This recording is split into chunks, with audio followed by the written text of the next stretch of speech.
Super built up area ना रे महा घोटाला।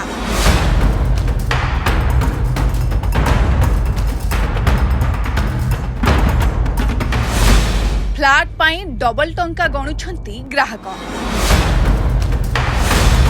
फ्लैट किनिबा बेले सतर्क रुहंतु, नचेत असाधु बिल्डर मारिदेबे लक्ष लक्ष टंकार चुना।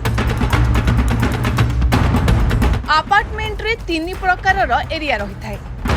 प्रथम कार्पेट एरिया, द्वितीय बिल्टअप एरिया एवं तृतीय सुपर बिल्टअप एरिया।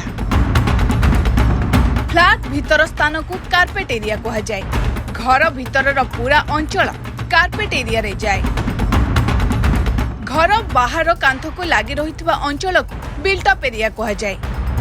बालकोनी सीढ़ी एही एरिया रे आसी थाए।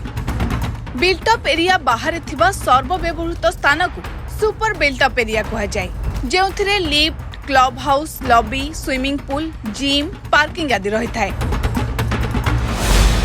ठकेई हेउछि केमिति?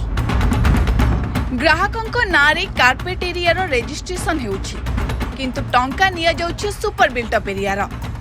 अत्याधुनिक सुविधा सुजोग रो लोभ देखाई चुना मारुछंती असाधु बिल्डर।